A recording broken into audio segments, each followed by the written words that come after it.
बिस्मिल्लाहिर्रहमानिर्रहीम। अस्सलाम वालेकुम। लेक्चर का आगाज़ हदीस नबी सल्लल्लाहु अलैहि वसल्लम से करते हैं। हदीस का मफ़हूम है, अल्लाह के नबी सल्लल्लाहु अलैहि वसल्लम फरमाते हैं, क़यामत के दिन मैं और यतीम की कफ़ालत करने वाला दो उंगलियों की तरह साथ साथ रहेंगे। आज के लेक्चर में हम डिस्कस करेंगे अल्टरनेटिंग करंट। तो सबसे पहले हम बात शुरू करते हैं डीसी सोर्स से। ये हमारे पास एक बैटरी है या सेल है, इसको हम डीसी सोर्स कहते हैं। एसी सोर्स का सिंबल ये वाला है, एक सर्कल लगा के उसमें ये एक वेव फॉर्म बना देंगे तो इसको हम एसी सोर्स बोलेंगे। डीसी सोर्स में पोलैरिटी फिक्स होती है। पोलैरिटी से मुराद पॉजिटिव और नेगेटिव पोटेंशियल। लेकिन एसी सोर्स में पोलैरिटी चेंज होती रहती है। कभी ये एंड हाई पोटेंशियल और ये लो पोटेंशियल होता है, और कभी ये लो पोटेंशियल और ये हाई पोटेंशियल होता है। तो एसी सोर्स में polarity keeps on reversing with time. अगर हम किसी रेजिस्टर को डीसी सोर्स से कनेक्ट कर दें, अब क्योंकि इसकी पोलैरिटी फिक्स है तो इसमें हमेशा एक ही डायरेक्शन के अंदर करंट फ्लो करेगा, पॉजिटिव टू नेगेटिव। एक ही डायरेक्शन में हमेशा करंट फ्लो करता रहेगा। लेकिन एसी सोर्स में क्योंकि पोलैरिटी चेंज होती रहती है, कभी ये पोटेंशियल हाई और ये लो होता है तो करंट की डायरेक्शन ये होगी, और कभी पोलैरिटी इसके ऑपोजिट हो जाएगी यानी रिवर्स हो जाएगी। ये पोटेंशियल नेगेटिव और ये पोटेंशियल पॉजिटिव हो जाएगा। अब करंट की डायरेक्शन इसमें ये हो जाएगी। तो आप देखो, हाफ टाइम पोलैरिटी ये थी और करंट की डायरेक्शन ये है, और अगले हाफ टाइम में पोलैरिटी ये हो गई और करंट की डायरेक्शन ये हो गई। यानी हाफ टाइम करंट इस तरफ को फ्लो करता है और फिर हाफ टाइम करंट इस डायरेक्शन में फ्लो करता है। तो इसमें पोलैरिटी रिवर्स होती रहती है तो करंट की डायरेक्शन भी रिवर्स होती रहती है। तो ऐसा करंट जो अपनी डायरेक्शन को चेंज कर रहा होता है उसको हम अल्टरनेटिंग करंट कहते हैं।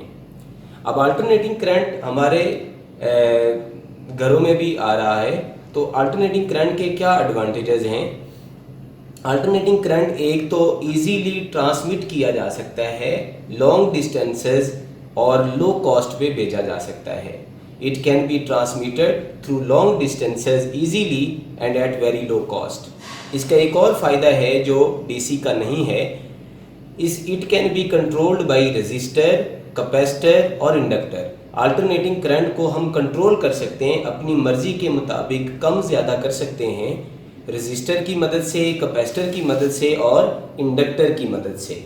रेजिस्टर पावर ज़ाया करता है लेकिन कैपेसिटर और इंडक्टर पावर ज़ाया नहीं करते। डीसी सोर्स को सिर्फ हम रेजिस्टर की मदद से कंट्रोल करते हैं। इसका मतलब अल्टरनेटिंग करंट ऐसे डिवाइसेस या कंपोनेंट से कंट्रोल किया जा सकता है जो पावर ज़ाया नहीं करते। अल्टरनेटिंग करंट की डेफिनेशन हम क्या करेंगे?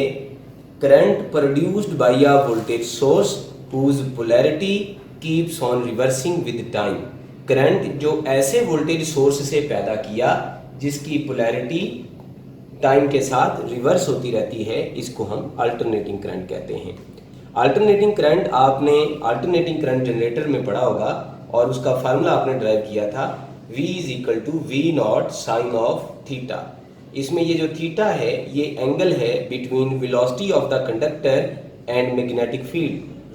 ये V0 peak value of the voltage है और ये जो V है ये instantaneous value of the voltage है। हम थीटा की जगह ओमेगा टी लिख सकते हैं। ओमेगा वो एंगुलर वेलोसिटी है जिसके ज़रिए हम कॉइल को मैग्नेटिक फील्ड के अंदर घुमा रहे थे जनरेटर के अंदर। तो हम थीटा की जगह ओमेगा टी लिख सकते हैं और ओमेगा की जगह फ्रीक्वेंसी लिख सकते हैं 2πf। तो ये f अल्टरनेटिंग करंट की फ्रीक्वेंसी है। जैसे जो करंट हमारे घरों में आ रहा है उसकी फ्रीक्वेंसी है 50 हर्ट्ज। तो आपने अल्टरनेटिंग वोल्टेज के 3 फार्मूलाज पढ़े।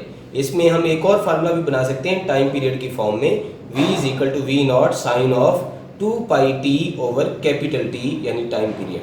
इसी तरह के 3 फार्मूलाज हम करंट के लिए भी लिख सकते हैं। अल्टरनेटिंग करंट के लिए V की जगह I लिख देना है। I = I0 sine of theta, ये इंस्टेंटेनियस वैल्यू है, ये पीक वैल्यू है, और ये थीटा एंगल है between velocity of the conductor and magnetic field, इसको हम फेज एंगल बोलते हैं।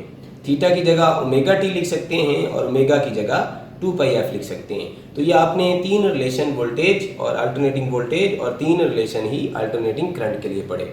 अब हम जरा देखते हैं कि अल्टरनेटिंग वोल्टेज का फेज यानी एंगल के साथ क्या रिलेशन है। अब आप देखो इस फार्मूले में साइन अपीयर हो रहा है, तो इसका ग्राफ साइनोसॉइडल होगा और इसकी पीक वैल्यू V0 के बराबर होगी। तो ये इसकी पीक वैल्यू है और ये बराबर होगी V0, और ये लोअर पीक वैल्यू है और ये बराबर होगी -V0 के। अब आप देखो जब फेज 0 है उस लम्हे वोल्टेज भी 0 है, और जब फेज π/2 है यानी 90 उस लम्हे वोल्टेज पॉजिटिव मैक्सिमम है। जब फेज π है यानी 180 वोल्टेज 0 है। जब फेज 3π/2 है यानी 270 वोल्टेज नेगेटिव मैक्सिमम है, एंड सो ऑन। तो यहाँ से डायग्राम से आप नोट करो कि किस किस फेज पर यानी किस किस एंगल पर वोल्टेज 0 है।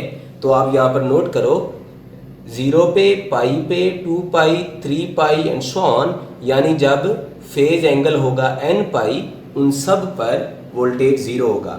इसी तरह हम अल्टरनेटिंग करंट के बारे में भी कह सकते हैं, हर वो फेज जो पाई के मल्टीपल में है उस पर करंट भी 0 होगा और उस पर वोल्टेज भी 0 होगा। अब हम देखते हैं किस फेज पे वोल्टेज मैक्सिमम है, पॉजिटिव या नेगेटिव मैक्सिमम। तो आप देखो 1π/2, 3π/2, 5π/2, 7π/2 एंड सो ऑन, यानी जब फेज एंगल हो हमारे पास ऑड π/2, ऑड π/2 फेज एंगल पर वोल्टेज भी मैक्सिमम होगा और करंट भी मैक्सिमम होगा। अगर ये वोल्टेज का ग्राफ है तो वोल्टेज मैक्सिमम होगा, और अगर ये करंट का ग्राफ है तो करंट भी मैक्सिमम होगा। अब हम जरा देखते हैं कि किस किस इंस्टेंट पे वोल्टेज मैक्सिमम है। इंस्टेंट से मुराद टाइम, तो हम वोल्टेज और टाइम का ग्राफ प्लॉट करते हैं इस फार्मूले के अकॉर्डिंगली। तो यहाँ भी आप देखो जो वोल्टेज है वो साइन फंक्शन है टाइम का, तो फिर इसका ग्राफ भी साइनोसॉइडल बनेगा, और ये पॉजिटिव पीक वैल्यू है दैट इज V0, और ये नेगेटिव पीक वैल्यू है दैट इज -V0। अब आप देखो यहाँ से लेके यहाँ तक जो टाइम है दैट इज t, तो फिर यहाँ से यहाँ तक टाइम है t/2, तो फिर यहाँ से यहाँ तक टाइम है t/4। तो आप देखो 0 पे, t/2 पे, t पे and 3t/4 and so on, इन सब इंस्टेंट पे वोल्टेज 0 है। यानी जब टाइम होगा n/t/2, 1t/2, 2t/2, 3t/2 and so on, इन सब इंस्टेंट पे वोल्टेज या करंट 0 होंगे। और जब फेज होगा t/4, 3t/4, 5t/4 and so on, यानी ऑड t/4, इन सब इंस्टेंट पे वोल्टेज या करंट क्या होगा, मैक्सिमम। अब हम बात करते हैं इंस्टेंटेनियस वैल्यू। आप इस ग्राफ को देखें, हर इंस्टेंट पे करंट या वोल्टेज की वैल्यू सेम नहीं है। इस इंस्टेंट पे वोल्टेज 0 है, इस पे वैल्यू ये है, इस इंस्टेंट पे वैल्यू मैक्सिमम है, इस इंस्टेंट पे वैल्यू कम हो गई और कम हो गई। तो आप देखो हर इंस्टेंट पे वोल्टेज की वैल्यू डिफरेंट है। किसी भी पर्टिकुलर इंस्टेंट ऑफ टाइम पे वोल्टेज की जो वैल्यू है वो कहलाती है इंस्टेंटेनियस वैल्यू ऑफ वोल्टेज, और करंट की जो वैल्यू होगी वो कहलाएगी इंस्टेंटेनियस वैल्यू ऑफ करंट। तो इस फार्मूले में ये जो V है दैट इज इंस्टेंटेनियस वैल्यू। अगर आपको इंस्टेंटेनियस वैल्यू फाइंड करने के लिए कहा जाता है तो आपने V फाइंड करना है। मसलन अगर आपसे पूछा जाए कि किस इंस्टेंट पे वैल्यू मैक्सिमम होती है या इंस्टेंटेनियस वैल्यू मैक्सिमम होती है, तो आपने देखा कि इंस्टेंटेनियस वैल्यू मैक्सिमम होती है ऑड t/4 पे, 1t/4 पे, 3t/4 पे, 5t/4 पे and so on. Peak value, जो highest value reached by current और वोल्टेज इन अ साइकिल, एक साइकिल में जो हाईएस्ट वैल्यू मिलती है उसको हम पीक वैल्यू कहते हैं। वोल्टेज की पीक वैल्यू है V0, इसी तरह करंट की पीक वैल्यू होगी I0। तो ये वोल्टेज की पीक वैल्यू है और ये करंट की पीक वैल्यू है। तो यहाँ पर ये एक पॉजिटिव पीक वैल्यू है और ये वाली नेगेटिव पीक वैल्यू है। अब हम बात करते हैं peak to peak value. Negative peak value हमारे पास कितनी है, V0, और पॉजिटिव पीक वैल्यू भी कितनी है, V0। तो इन दोनों पीक वैल्यू का जो सम है, यानी यहाँ से लेके यहाँ तक value, that is peak to peak value. Sum of positive peak value यानी V0, नेगेटिव पीक वैल्यू यानी V0 is called peak to peak value, और ये बन जाएगी 2V0। अगर आपको पीक वैल्यू पता हो तो आप इसको डबल कर दो तो आपको पीक टू पीक वैल्यू मिल जाएगी, और अगर आपको पीक टू पीक वैल्यू पता हो तो आप उसको हाफ कर दो तो आपको पीक वैल्यू मिल जाएगी। रूट मीन स्क्वायर वैल्यू, अब आप जरा गौर करें, ये हाफ टाइम में जितनी पॉजिटिव वैल्यूज हैं अगले हाफ टाइम में उतनी नेगेटिव वैल्यूज हैं, तो इसका मतलब एवरेज करंट जीरो होगा। जितना करंट पॉजिटिव है या वोल्टेज पॉजिटिव है उतना ही नेगेटिव है, तो एवरेज जीरो हो जाएगा। इसका मतलब जब ये किसी कंडक्टर से कनेक्ट किया जाएगा तो उसमें एवरेज पावर डिसिपेशन जीरो होगी, लेकिन हकीकत में एवरेज पावर डिसिपेशन जीरो नहीं होती। तो हम एक डिफरेंट तरह की मीन वैल्यू डिफाइन करते हैं, that is root mean square values.